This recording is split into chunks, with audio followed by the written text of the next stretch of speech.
What's going on, guys? Hey, what's up? Just wanted to go through my Killer Flicks tag and go through some movies that I absolutely love, and I got some stacks here of some things I want to go through. They're the answer to the questions, so let's check it out together, shall we? Also, I feel like I'm looking over here.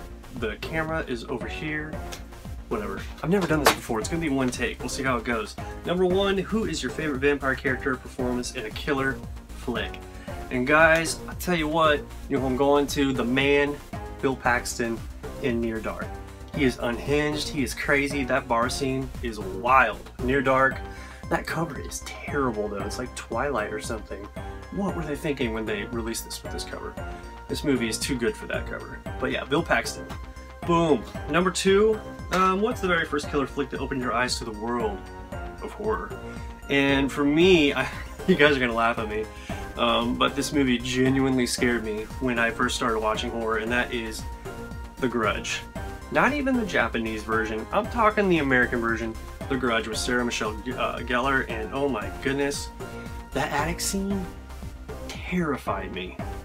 Terrified me. In the bed where she creeps up the bed and peeks her face out.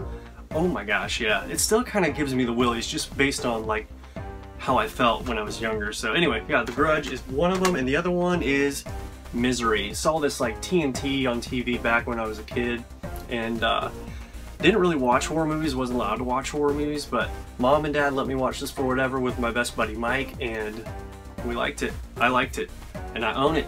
So, Misery. Alright, moving on to number three. What's the standout geographical setting for a killer flicks that you really like, that I really like?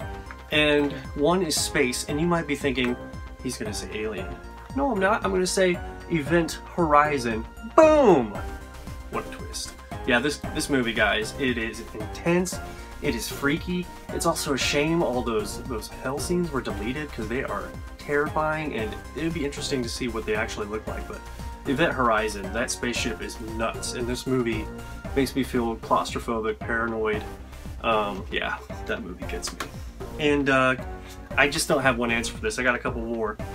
Dark Night of the Scarecrow. I grew up in Indiana, and this movie just kind of perfectly encapsulates that like Midwest kind of feel. Corn silos, corn, kind of, you know, like blue-collar workers, and this movie is wonderful. Seek it out if you haven't seen it. Seriously, high recommendation. Dark Night of the Scarecrow. It's not super scary, but just great acting, great heart, and great atmosphere, and a few creeps, a few scares, so check it out. And the last one for me is London and the Marshes, and that is American Werewolf in London.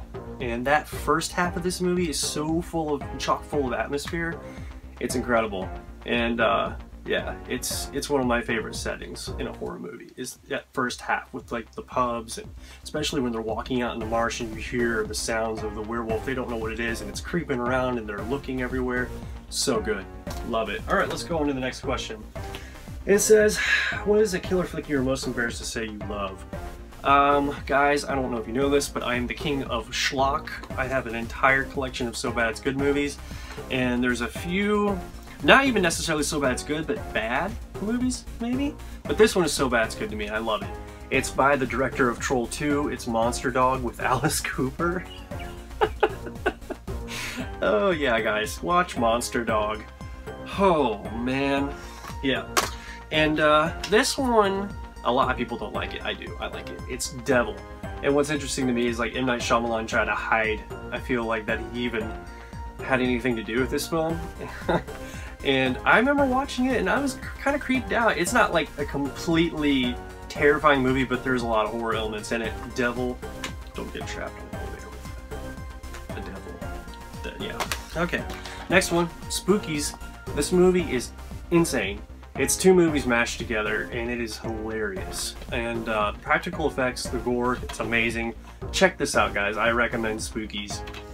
And the last two, Satan's Little Helper. What can I say? This movie, oh my goodness. Satan's Little Helper. And Bubba the Redneck Werewolf. The theme song is amazing in this song, in this movie, and it is something to see. It's a sight to behold. It's a comedy, horror, not even really, I mean, it's a werewolf, and there's gore, and there's things going on, there's a devil going around trying to trick people, but Bubba is amazing. Guys, look at that guy. Just look at that werewolf. He should have been the #1 werewolf in that new werewolf. Like, what, there's like 12 different werewolves? Bubba, you beat them all, buddy. Okay, next one. Says, there's a lot of killer flicks out there. And which one, based on true events, is a favorite of mine? Got two. Conjuring, loosely based on true events, but James Wan knocked it out of the park. I love part 2 also. The Town That Dreaded Sundown. This movie creeps me out. The killer was never found in real life. He kind of got away with everything, and that sack kind of over the face is highly unnerving. I think that's why I also like part 2, Friday the 13th part 2. That look kind of connects in my mind to this, and it kind of gives me a little extra creep factor. But yeah, this movie's great. Check it out. Let's move on. What director would you like to see, or what director would you like to see crossover franchise and make a killer flick? And I have two favorite directors, John Carpenter, and number 2 is Chris Nolan. Christopher Nolan. This is my British accent. Chris Nolan. Anyway, I love the guy, and I kind of consider Dunkirk to be a horror movie in some aspects. You never see the bad guy, you never see the villain, and the real horrors of the war and everything going on, but I love how he plays with time. I love how he plays with his characters. I love the tension that he builds in his films. A lot of it is psychological. I would like to see what he could do with a horror movie. I don't think he'll ever do it, but next one. Oh yeah, what killer flicks was the toughest to watch? And what's really weird is 2 of them aren't even like full movies. They're from the Masters of Horror series. And the first one is Jennifer by Dario Argento. Was just not like a slog, not like boring. It was just a really hard watch. It was eerie, unsettling, and creepy, and it just made me feel kind of gross. So Jennifer, Dario Argento, Masters of Horror. And the second one is Imprint by Takashi Miike, Masters of Horror. Oh my gosh, guys. And the third one that's uncomfortable for me to watch was the movie Who Can Kill a Child. Really good movie. What year is this from? Gosh, it's like late 70s, I think, but this movie is unsettling. It's hard to watch. It's a bunch of children just basically who live in this village, and they've killed off all the adults, and these people come there on vacation. It's a Spanish film, subtitles. If you're not into that sort of thing, I don't recommend it, but guys, recommend it. Who Can Kill a Child? If you can get past the subtitle thing, which most of you guys, I think you can do it. Next question, which killer flicks has scarred you for life? Wait, I skipped one. Yeah, there we go. Who's your favorite killer flick final girl other than Jamie Lee? And this is from Esther, and I gotta tell you what, I didn't see the Jamie Lee thing, and I had this in the stack, and it's not Halloween, but it is Jamie Lee, and it's Terror Train. It's Elena, and I love that movie, and I love that character, and I love everything about it. It's just a wild movie, and it's on a train. I love the setting of a train. Oh, what was that, number 1? Trains. I love trains. Also, this is my other final girl, and you guys might call me out and be like, no, it doesn't count, but it totally does for me, and that's Coraline. I love Coraline. She faces down a scary monster woman spider thing, and button-eyed freak people, and all kinds of weird stuff, and she comes out of there alive. She's a final girl in my opinion. Coraline! Moving on. Let's see, here we go. Which killer flick has scarred you for life? Here we go. This is what I tried to jump to earlier. I just saw this movie the other year, a couple years ago, maybe a year and a half ago, The Invitation. Highly unnerving. There's something about not really knowing your friends for who they really are, and kind of freaks me out, like paranoia, which goes hand in hand with Invasion of the Body Snatchers. And that ending is super freaky. This movie, so awesome. Both of these movies are great. Highly recommended. And also, when I grew up, I was really scared of mannequins. I'd walk around department stores and I was just freaked out by them, and Tourist Trap kind of brought that fear right back for me. Even though they're not technically alive, spoiler alert, but the freaky dude with the telekinesis power, and they're moving their heads around and going and stuff like that. Oh my gosh. Tourist Trap. A terrible, terrible Blu-ray transfer, but still, get this movie because the movie's awesome. Tourist Trap. And the last one that really bothered me was Meet the Feebles. Peter Jackson, puppets. Okay, next one. I feel like I've done this a lot. Just like throw my hands up and shake my head. Let's see here. Which killer flick has the most killer soundtrack? That would be Ravenous. It is such a unique movie. You guys check this out. Ravenous cannibal movie takes place in the late 1800s. Yeah, it's got the dude that in Once Upon a Time, Rumpelstiltskin, he's in this and he's amazing. Also, David Arquette, who you guys know as Detective Dewey, or Deputy Dewey, sorry. Don't hate me for that. And Guy Pearce, who's just a baller. So Ravenous is a weird movie. I love this movie, so underrated. And the soundtrack is wild and is equally as amazing. So, and also, one of my top 5 favorite horror movies. Love the soundtrack. It's such an important character piece in the movie, and that is Suspiria. And what's crazy is I play music, and there's not a lot of themes in this movie.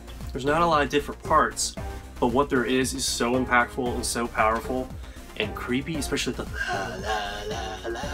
that part where the guy starts doing that along with the bells that are playing. Oh, creepy and good. Okay. I keep talking. I could talk on and on about all these movies. Let's just keep moving on, though.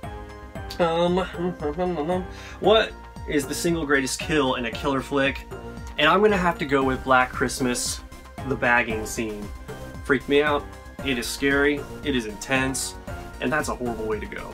And the fact that she's just sitting in a rocking chair for the rest of the movie is with the bag.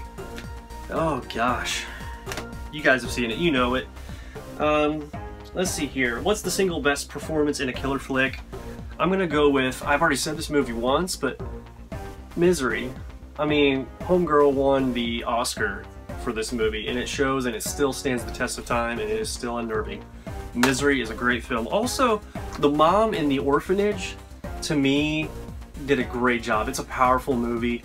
It is a scary movie, a tense movie, and you feel for this mom. She's just searching for her child. And she's scared at the same time because weird crap's going on. So, The Orphanage, such a good job. I don't know her name, I'm sorry about that, but she's awesome. Let's move on here. What killer horror flick location would you like to visit? I want to go to Alaska, and Lee just reviewed this, 30 Days of Night. I want to go to Alaska, but I don't want to go to Alaska when the vampires show up. But yeah, Alaska. And that looks like such a cool town, 30 Days of Night. Also, I would love to go to Nilbog and I'm just kidding. I want to go to Scotland, so dog soldiers, yeah. Just once again, I want to go when the dogs aren't around, when they ain't out hunting, because I don't want to have to run into a cabin. Yeah, moving on. What? Let's see. Are there any killers from a killer flick that you sympathize with? And I had a hard time trying to figure out who I was going to say for this, and I settled with Sam from Trick or Treat, because Sam, all he's trying to do is make sure the rules for Halloween are kept. That's all he's trying to do, and I sympathize with you, Sam. Plus, the majority of these people in this movie, they're a bunch of dumb jock jerks, meanie faces. So, Sam, he's just doing what he has to do. You know what I mean? So, Sam from Trick or Treat. And that is it. I did it. I went through it. I wanted to do this a long time ago. Finally got to it. Hope you guys are having a great night. And keep it real. Keep killer flicks alive. Keep it going. This is fun. And I will talk to you all later. Have a good night.